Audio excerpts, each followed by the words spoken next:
Tyger, Tyger, burning bright in the forest of the night.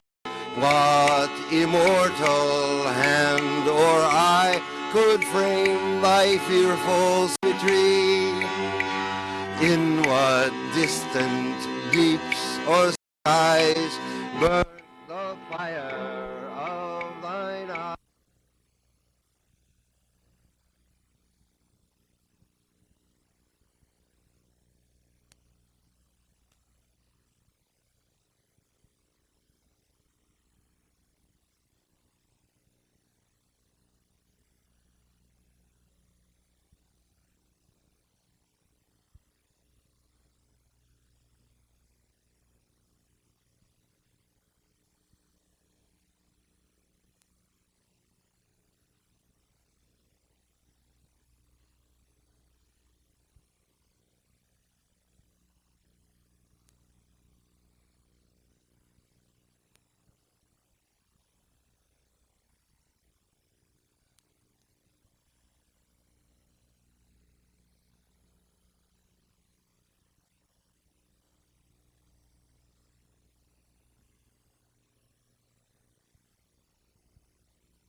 Indicated in the poem, maybe, to the tiger of existence in a way depends on that heartbeat.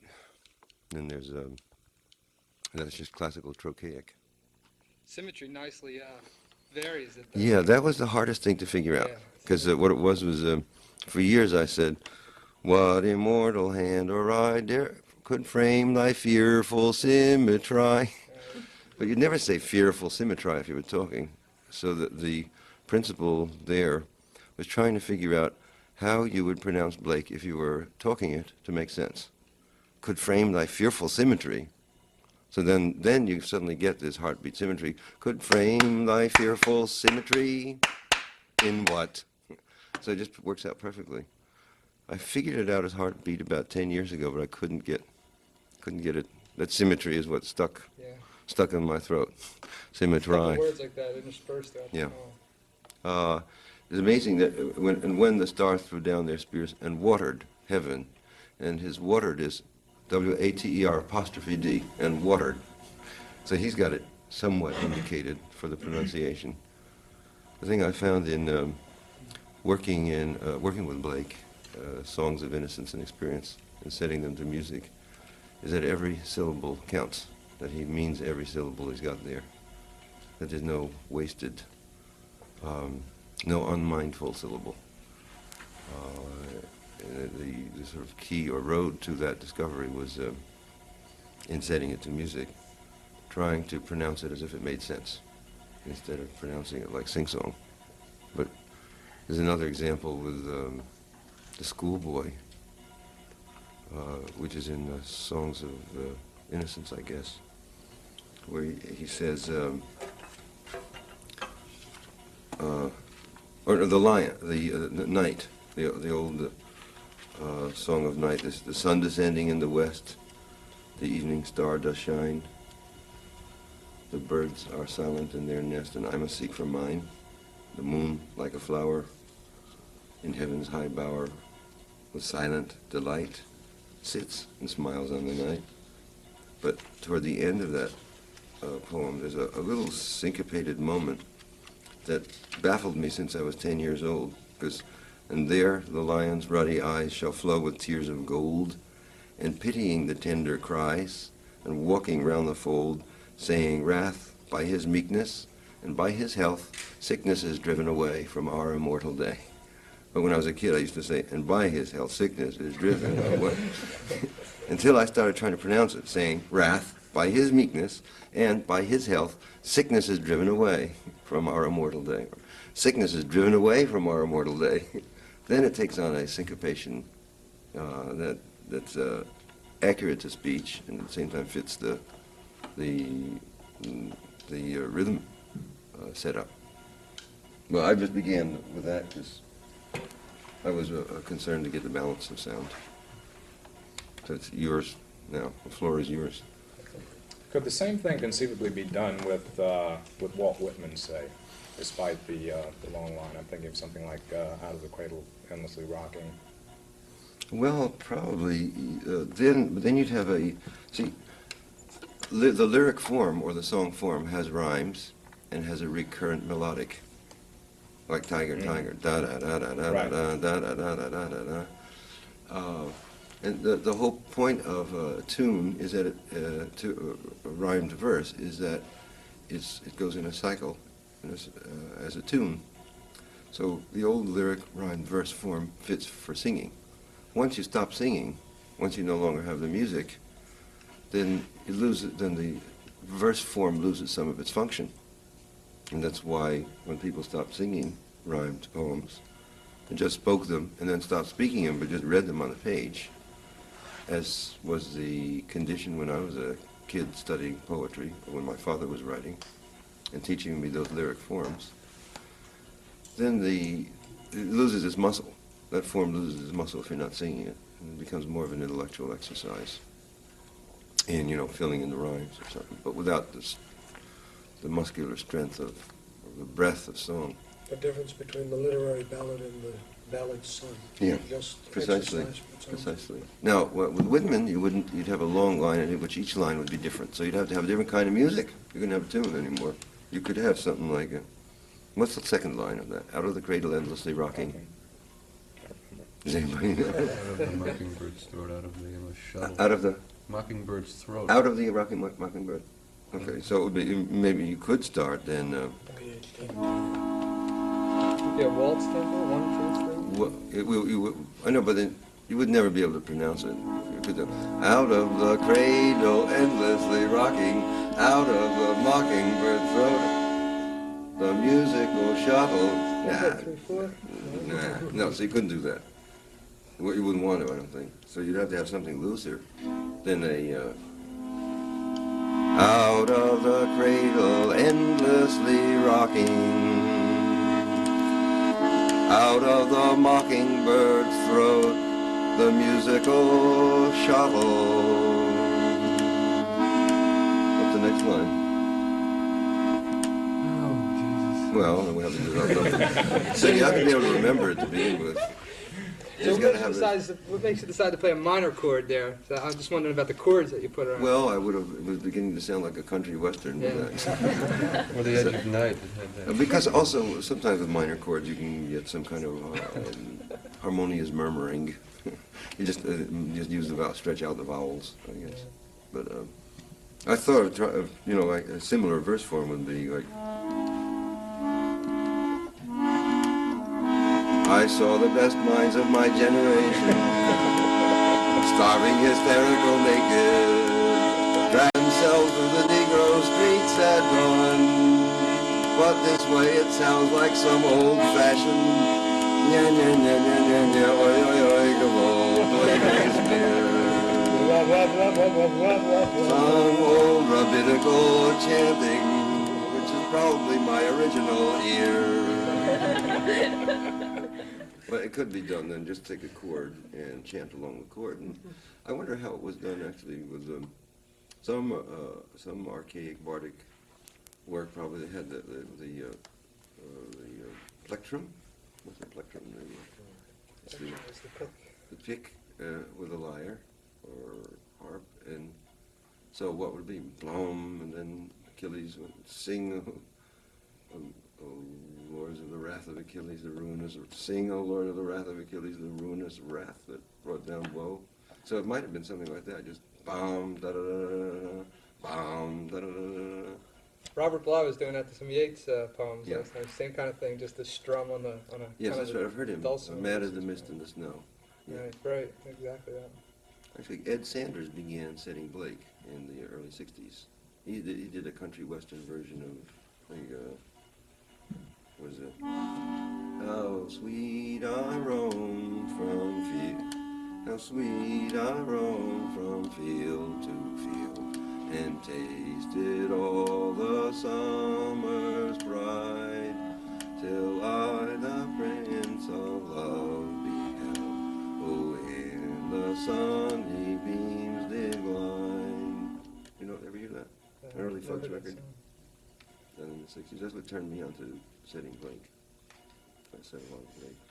Music and poetry is a really interesting notion, and it hasn't been neglected, actually, in America, because there are poets that say Dylan.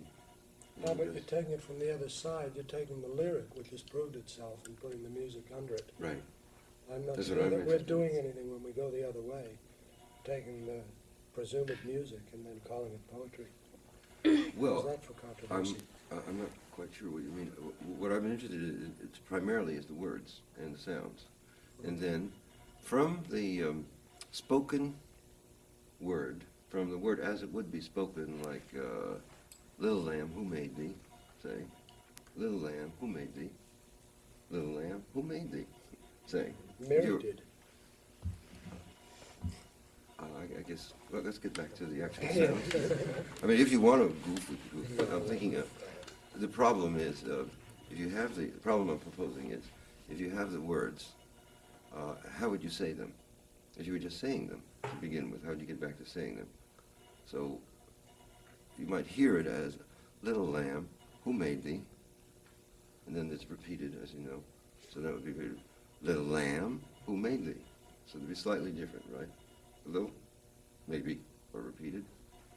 So then, but there are certain tones you use when you say that. Little lamb, who made thee? So you could you could extrapolate a tune from them. Da da da da da da. So if you actually speak it with feeling, the feeling will provide affective tones in the vowels, and the vowels will then suggest notes, or the direction whether the melody goes up or down, or up and down. No, but the serious remark that I had intended was that some of the poems that are, some of those lyrics, for instance, Dylan, whom you referred to, that are then called poems, I see as at best word music, but not poetry. But perhaps you make no distinction between the two. Well, I think it's best to think about one thing at a time. I was trying to derive, how would you derive, what I was really proposing was, how could you derive a melody from Blake's words, Little Lamb?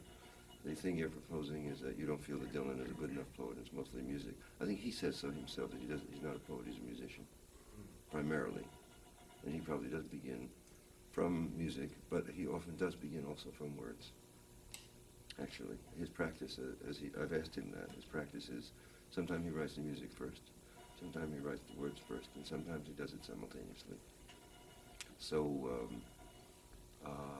that's actually interesting, because I think his poetics is interesting. I think his line is interesting very often. Well, at least one line in four is a line of genius as far as words. But I was just trying to go back to, if you had a lyric form for class, if you had old poems like Blake's, how would you derive the tune? And I was trying to demonstrate how to derive the tune. You put the vowels in a scale. You were talking about something about the vowels before, sort of signifying a certain note. Would you Well, arrange the yeah. vowels? So say the lamb. Let's sing the lamb. I'll try and pronounce it, but then let's sing it also. Can we work on that? Okay. So my idea was, let's see if we're doing. Yeah, it's it.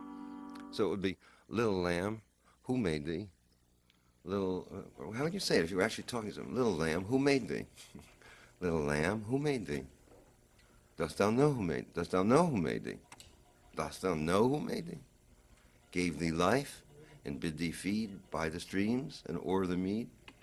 Gave thee clothing of delight, the delight would go up. Gave thee clothing of delight. Or you could say gave thee clothing of delight, but more normal is gave thee clothing of delight. So, gave thee clothing of delight. So you could get a tune as Little lamb, who made thee? Dost thou know who made thee? Gave thee life and bid thee feed by the stream and o'er the mead. Gave thee clothing of delight, softest clothing, woolly bright. Gave thee such a tender voice, making all the vales rejoice. Little lamb, who made thee? Dost thou know who made thee? Little lamb, I'll tell thee. Little lamb, I'll tell thee. He is called by thy name, for he calls himself a lamb. He is meek and he is mild. He became a little child. I a child and thou a lamb. We are called by his name. Little lamb, God bless thee. Little lamb, God bless thee. Little lamb, God bless thee. Little lamb, God bless thee. Little lamb, God bless thee. Little lamb, God bless thee. So I got into that because I was trying to figure out how would you pronounce little lamb, God bless thee. Because it's I a child, and thou a lamb, we are called by his name, little lamb, God bless thee. Or something like that. When I was a kid, that's how I kept hearing it. Like, fearful symmetry, little lamb, God bless thee. And it wasn't until I tried to pronounce it in order to sing it that I figured out it was little lamb, God bless thee. Like you'd say, God bless thee. Da, da, da. God bless thee. Instead of God bless thee, the accent would be on the bless as well as the God. So it's only if you get back to the pronunciation or the singing that you might be able to figure the music or the rhythmic intention. You could reconstruct Blake's rhythmic intention if you actually tried to vocalize it, either through speech or song. Actually, that's just the point I was trying to make. So if you begin from the words and then make a music which is an extension of the vocal tones, of the emotional intention in speaking the words as if they were to make sense and communicate, then you'd have a great number of varying tones and some indication toward melody. And in that sense, Dylan is very interesting because he's so totally conscious of vowels and consonants and of the speech rhythms involved in his rhymes, that the way he pronounces is a form of oratory, which I think poets can learn from. Because I think of Dylan as a great orator, actually, and that's visible on his face when he's trying to pronounce his T's, drawing back his lips to what looks like a sneer, but it's actually just working very hard trying to pronounce things clearly. Pronounces P's and T's so that they can be heard over vast microphonic systems. Do you feel that the sound of your music box is limited in working sounds out of poems? Oh yeah. Well, I don't know music, so this is a harmonium, which is a child's instrument from India that kids learn music on. It's got 25 keys and a bellows, so it's a portative organ, which is probably not very far from what Blake originally used when he went to his friends' houses to sing his songs of innocence and experience. But have you tried some poems with the harmonium and found that the music, the sound, just does not make any sense with... Not in Blake, no, not the Blake thing. No, it's always usable. Actually, I started with a large pump organ, which was probably more like the instruments he had of his own day. He probably had that or some sort of early piano clavichord. And there is a book on Blake's music called Hymns Unbidden, on Blake's songs, saying that it's likely his songs are similar to English church hymns of Isaac Watts, who was his contemporary. And it's the kind of stuff he knew. And the rhythms fit. In fact, I think people have analyzed some of his rhythms and put them next to certain Isaac Watts lyrics, and they were sort of almost identical. So Blake seemed to have learned from that. And those were done with very simple chords, like church hymn chords, C, F, G, or something. So apparently, for that, you couldn't do that with the prophetic books. Have you tried other poems with this? Other poems beside Blake? Yeah, other kinds of other poems. Beside Blake? Yeah, let's see. Did you ever try Pound's You Sure on that? Actually, I did at one Did you? time. How'd it work? I started with, I began listening to, well, actually I started with some Campion and Nash and things like that, because they were songs. The one that particularly I was always interested in was, let's see, forgot how it begins, but brightness falls from the air, queens have died, young and fair, I am sick, I must die, Lord have mercy on me. You remember that? It's Nash. Brightness falls from the air. Queens. Now, what I liked about that was queens have died young and fair. When I used to read it and say queens have died young and fair, but it's queens have died caesura, young and fair. And so when you actually have to pronounce those things aloud, you all of a sudden hear the great rests and silences and rhythms in them. Then I began listening to Campion quite a bit and hearing his rests. Like, I always, the Waller, there's one line in Waller, which for song I always dug was, go. Lovely Rose. Well, I was hearing it as, go, lovely rose. So to sing it would be, instead of go lovely rose, which all through grammar school I kept reading go lovely rose. But it's actually, go, lovely rose. So if you were to sing it, whatever, it would be, go, lovely rose, or whatever, it's what country western. That lyric in particular, I was thinking. Yeah.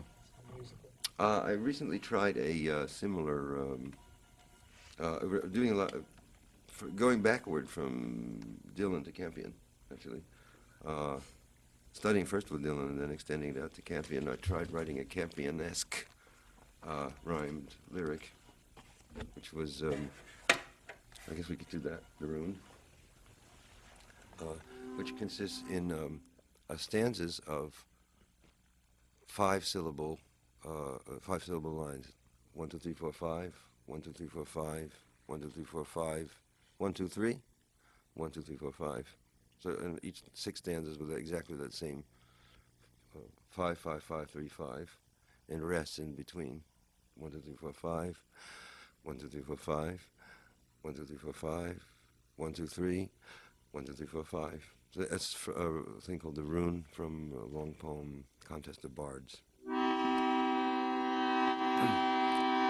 Where the years have gone, where the clouds have flown, where the rainbow shone, we vanish and we make no moan.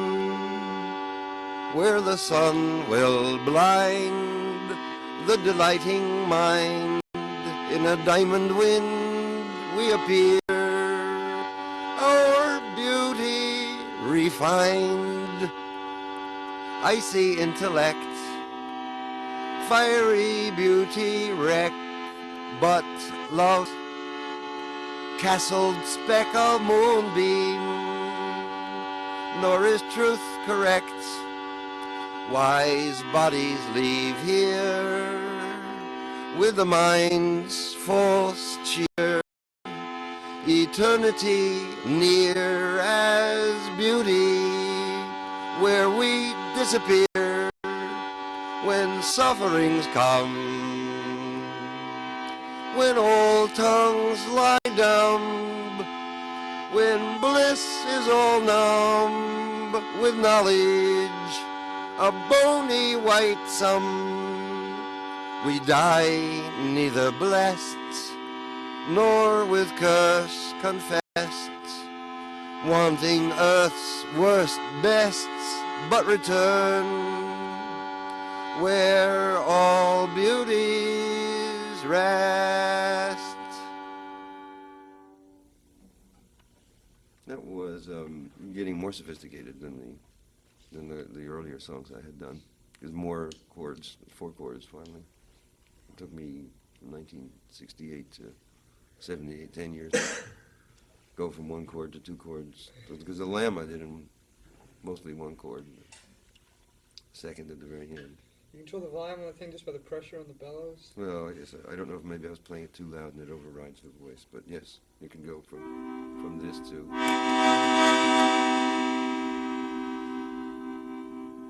Or you could play melody.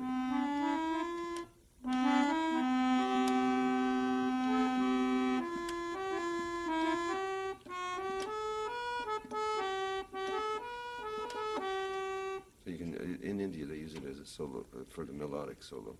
I just use it as an instrument to play chords, because of my beginning with learning how to play blues. Or actually mantra. I began with Hare Krishna, Krishna Krishna, Hare Hare, Hare Rama, Rama Rama, Hare Hare, and then worked my way up to 2 chords and 3 chords. How does the snow blues sound? Snow blues. It's the third part of Rolling Thunderstones. Oh, okay, yeah, it's there's a little set of poems called Rolling Thunderstones, which I wrote on the Rolling Thunder tour with Dylan when everybody was taking too much cocaine. So. Is that more about the nose, the cold in the nose? It's let's see, it was just a good classical 12-bar blues, 3 chords. See? Nobody saves America by sniffing cocaine, jiggling your knees, blank-eyed in the rain. When it snows in your nose, you catch cold in your brain. It's sort of like one blues stanza like a haiku, almost. Blues stanza like a haiku, that's wonderful. Just that fast, 3 lines. I mean, like a whole blues in just 3 lines. It was just sort of a fragment parody. Was that blues well I did get received by into. the retinue? Did they enjoy hearing you? Pardon me? Did they enjoy your judgment on their habits? No. No, I was sort of the moralist. I was running around trying to tell everybody to learn how to meditate. Instead. Can I ask you a question about the tour? Did you wanted to go on it, obviously, right? Oh yeah, totally eager. Too groupie. As part of wanting to experience, say, the whole Dylan entourage, say, or did you feel that I want to be famous, probably. No, really, what I want I'm to be a trying rock to and roll say star. I'm a is frustrated rock and roll star. because of your whole concern with music, did it tie in, say, with like wanting to change the world through music or something like that? I mean, that That seems was to my be cover story, yes. Yeah, no, actually, I'm totally fascinated by Dylan's oratory.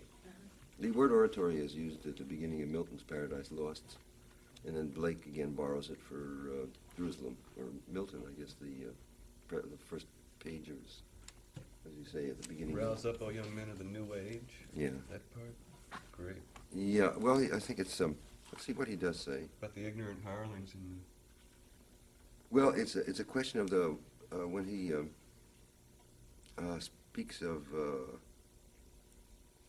the verse form, or his versification as a form of oratory.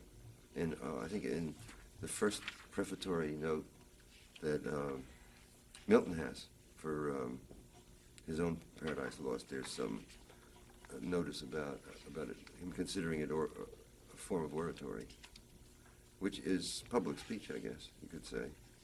Let's see where it is. Yeah, it's a preface to Jerusalem for Blake. When this verse was first dictated to me, I considered a monotonous cadence like that used by Milton and Shakespeare and all writers of English, blank verse, derived from the modern bondage of rhyming, to be a necessary and indispensable part of verse. But I soon found that in the mouth of a true orator, such monotony was not only awkward, but as much a bondage as rhyme itself. in the mouth of a true orator. Dylan was sort of a true orator.